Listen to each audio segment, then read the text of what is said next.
Hey guys, welcome back. So I've been wanting to do this video for a very long time. It seems like whenever I'm making mozzarella cheese, I'm in a rush because dinner is typically late and everything else. But I wanted to take the extra time today to actually show you how I make mozzarella. I've been teaching the workshops for a couple years now. So I'm glad you're joining us. I'm going to go ahead and show you the ingredients you need. 2 gallons. Anything from whole milk to 2%, 1%. You could pretty much use any kind of milk. But of course we have Mocha's milk and it's still a little bit warm because we're going to be warming up the milk anyway. So it's going to save me a little time to use warm milk. And this is going to be the microwave method of mozzarella. You're going to want to make sure you have a microwave for this particular recipe. I might get around to doing a stovetop one eventually too, but you're going to want a large glass bowl. It's got to be glass or ceramic because you have to be able to put it in the microwave. So you couldn't use like a metal bowl. You're going to want to go online and order animal rennet. You can get vegetable rennet too, but I've never actually used vegetable rennet. You're going to want to also purchase some citric acid. You can also use lemon juice, but I'm not really sure what the ratio is for that. I don't know what you would use with lemon juice, so I can't really give you that information. And of course, you're going to want your measuring cups and your measuring spoons. You're going to want a good quality salt. I use Redmond's. This is my favorite dairy books, The Home Creamery. And this recipe I'm sharing with you today is actually out of this book. It's a great book. It's not that expensive either.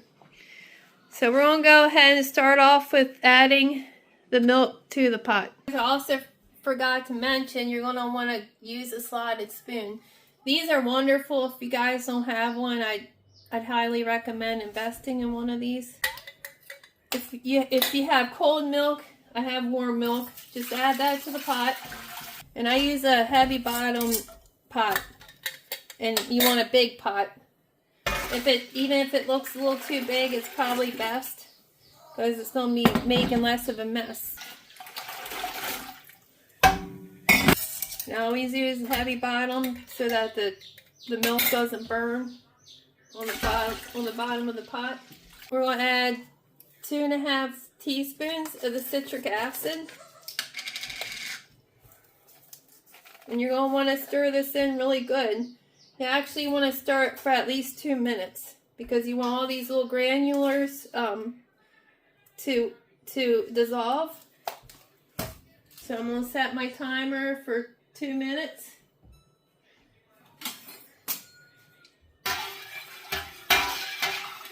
So I stirred for over 2 minutes.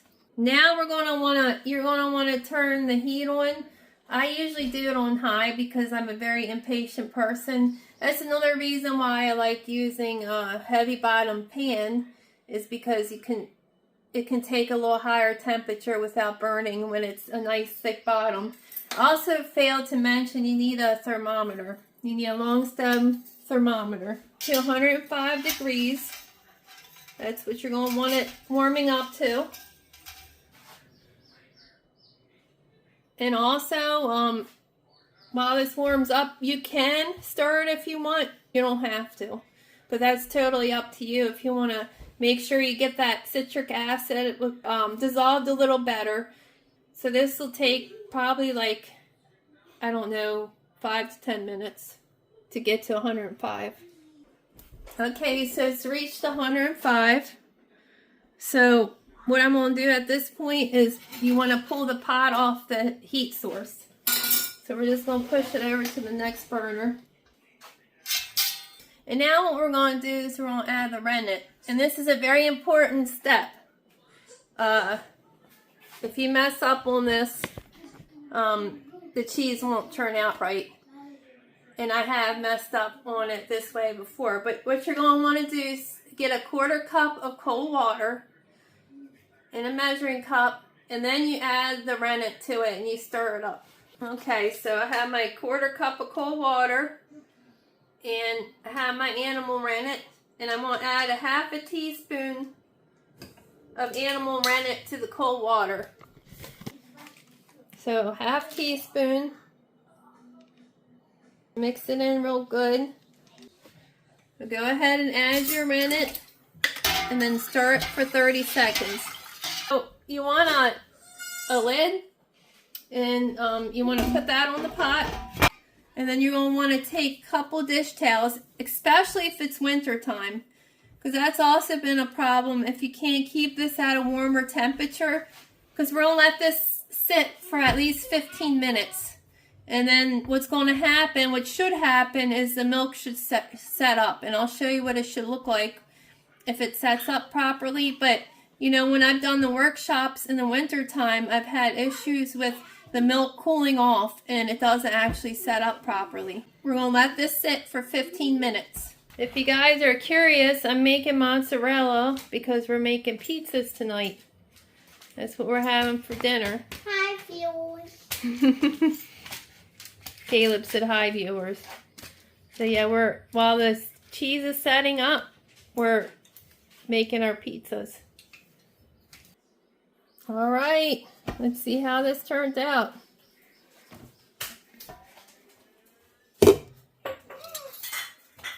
Oh, that looks good. So if you guys see, you can see how it's set up, how it's like jelly-like on top. And you see how it's separating from the sides? Right, so I have a cheese knife. You don't need to use a cheese knife. You can use any flat long tool like this, even a butter knife if that's all you have. And we're going to make like tic-tac-toe patterns. And then after we do this, we'll let it sit for another 5 minutes. What we're trying to do at this point is separate the curds from the whey.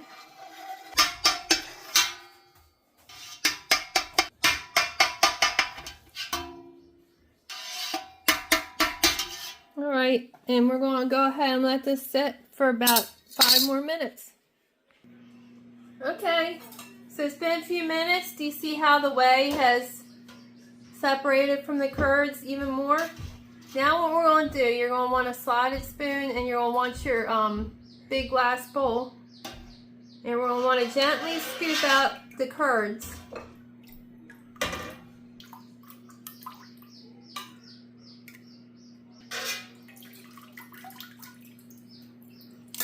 It's set up really nice. Sometimes it doesn't always set up this well. And you can save the whey. You can do numerous things with the whey. Baked bread and other baked goods. I typically give mine to my animals, is what I do. But the whey is like loaded in protein. This is what they make protein shakes from. You know, if you buy the powder from the store. Alright, so I think I got all the cheese curds out. Now I'm going to take a ladle and I'm just going to get rid of some of this excess whey.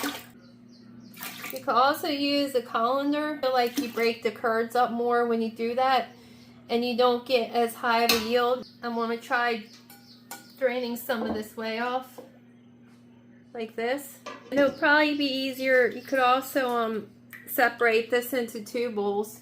If you don't have one big large bowl, you could do 2. And just rotate them in the microwave. That also works. That's typically what I do during the workshops. Alright, so now this is when the microwave comes in handy. So here's our cheese. We're going to stick it in the microwave 1 minute intervals. I think I'll do like 1.5 minutes because it's a big bowl. But if you have 2 smaller bowls, go ahead and do it at a minute each time. Also depends on how hot your microwave heats up. We're going to do 1.5 minutes. Now we're going to go ahead and we're going to massage it a little bit. It's going to become more and more like cheese as you go. Alright, so just massage it. Get that whey out. You don't want to break it up though. You got to be gentle with it. Drain some of this off.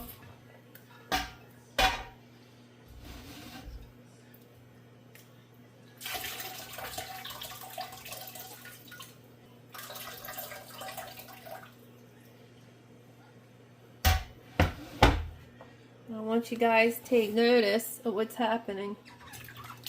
Start getting smoother and smoother.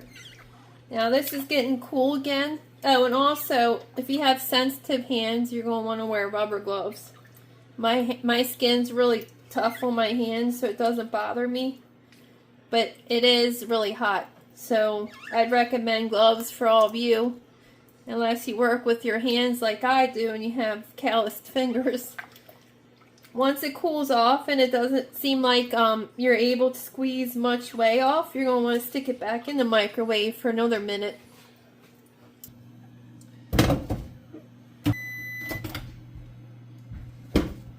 Okay. Now you can pick it up at this point probably and gently squeeze it.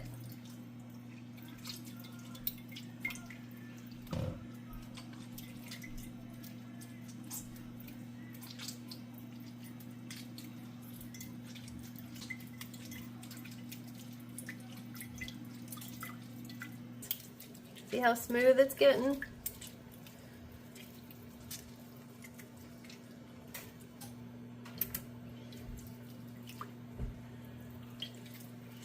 You want to just keep on squeezing it out until the cheese gets too rubbery, and then we'll probably stick it in 1 or 2 more times. You could do it in 30-second intervals now.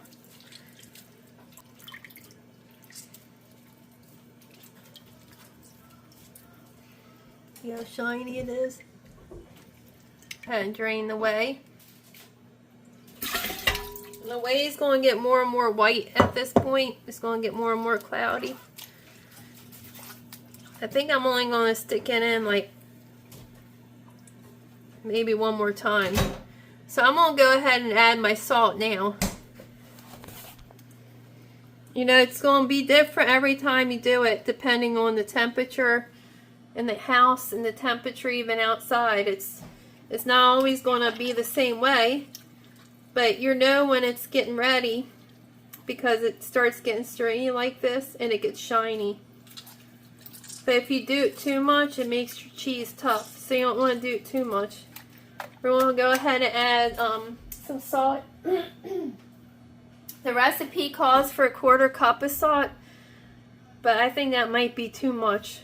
So just do it however much, you know, you can taste as you go and see what you prefer. And we're going to stick this back in. I'll do 40 seconds this time. Do the same thing. At this point, you should be able to pull it like this. I'm going to stick it back in for another minute or so,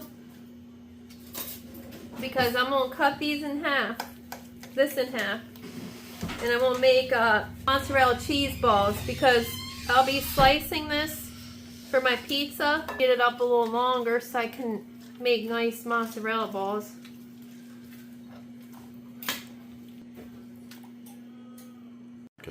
Okay, so this is almost perfect now. I'm going to go ahead and form the mozzarella cheese balls.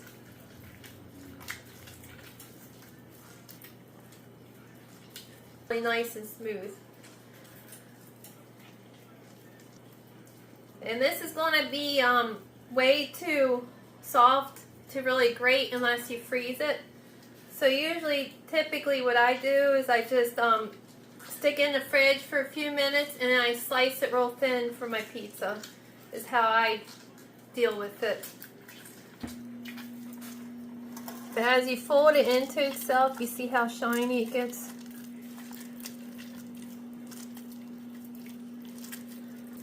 Alright, so that looks good.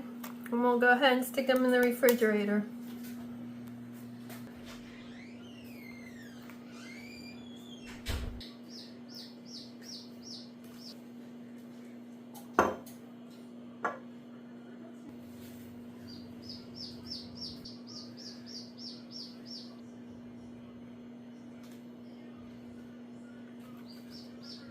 So I know some of y'all come here for the animals.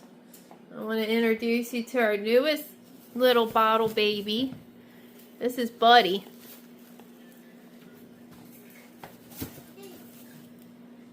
Hi, buddy. He's Caleb's baby.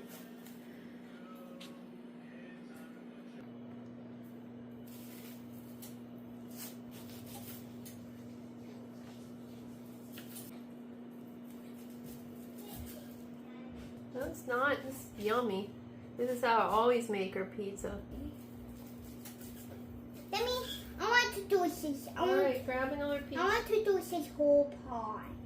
Except for this one broken. It's okay if it's broken. But it will like heat back up and Yeah, it will melt and get flat anyway, so it's fine. Just spread them out nice and evenly. There you go. That's so cool and satisfying. It- Eat this piece. Go ahead. Good. And Daddy likes 8. Yeah. And what Bobby likes. I don't know. Oh, Abby. I'm not sure. You have to ask them. These pizzas look delicious. Yeah. They're going to be perfect. Oh, I want this piece. I like this piece. We just got to put pepperonis and peppers now. Pepperoni. Can I have this piece Sure. in my mouth? Yeah. A spicy, It's Mom. a little spicy. It's a lot. Mommy's favorite. Yeah. I don't know. We can count them when we're done. So, You want to count them for me? 1, 2, 3, 4, 5. Okay. 1, 2, 3, 4. You count them. Oops. Go, Mommy.